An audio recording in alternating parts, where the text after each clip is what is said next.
Master, look!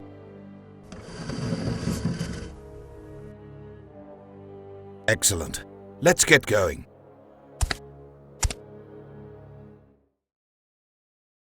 Bruno, from now on everything is going to be darker and more dangerous. Don't leave my side, and not a word to anyone about tonight. Why not? The hour of truth has come.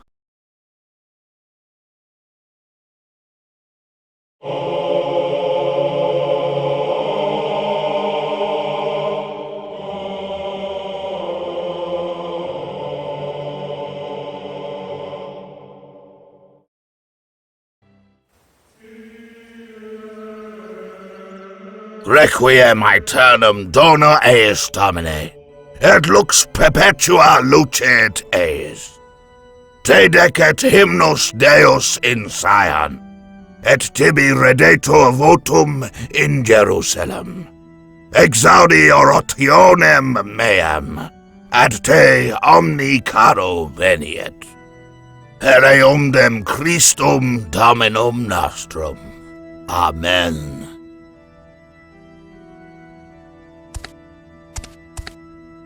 Brother Leonardo, wait a moment. The abbot awaits you in his office. Oh, very well.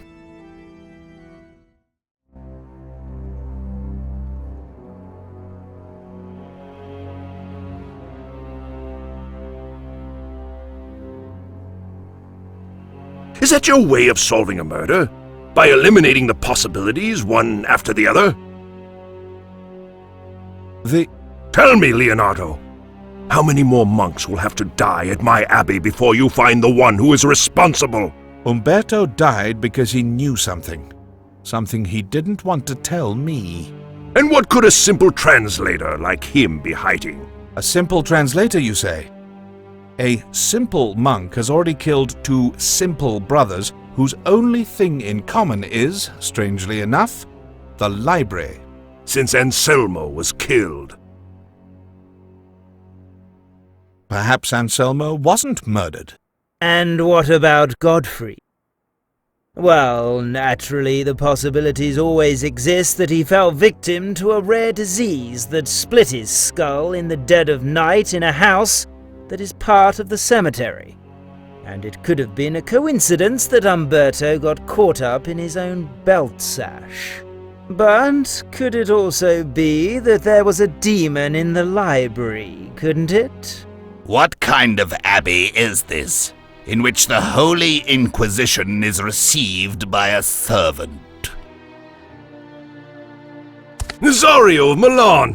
What a provident surprise! Our most cordial welcome to these hallowed halls, and may peace be with you! As always, it is a great pleasure to enjoy the peace and harmony of this monastery.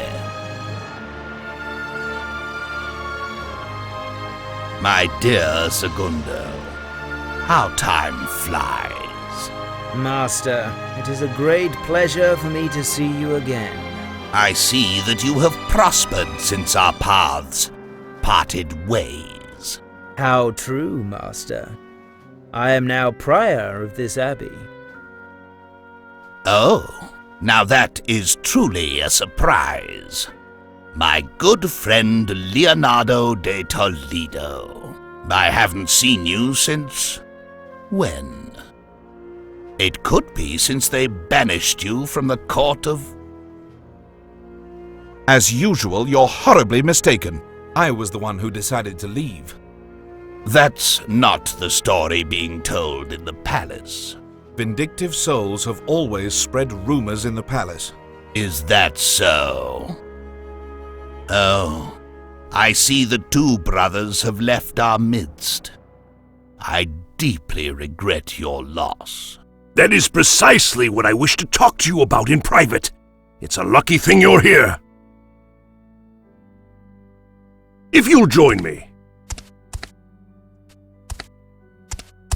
Consider yourself off the case, brother. Your services were a great help, at least to me.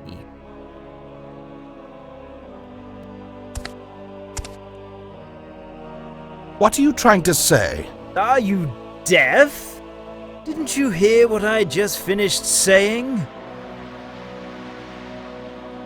I heard that the first time. Brother Leonardo, you've spent 3 days at this abbey, and up to now, what results have we obtained? Not one. Our brothers continue to be murdered.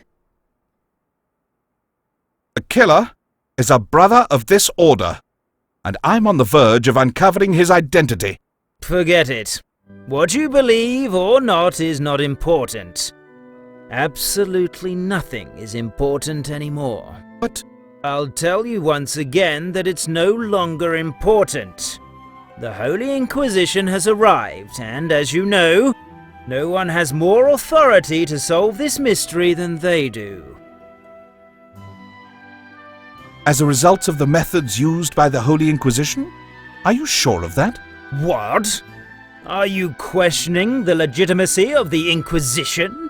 Have you gone stark raving mad? I know exactly what I'm talking about. We have nothing further to discuss. I shall make sure that all the brothers are informed of the new situation. Goodbye. What now? Do you recall the pentagram we saw last night? We must find out what it deals with, what function it has, and what purpose it serves. No, I meant... Master, they've taken us off the case. Which means what? Master, we can't just put ourselves above the will of the Holy Inquisition. Then we'll put ourselves at its side. Come on, we're going to look for information about that pentagram. We'll be punished for that. And who knows, it could turn out to be even worse. If we manage to prevent a new death that way, I'll take the risk. Let's go.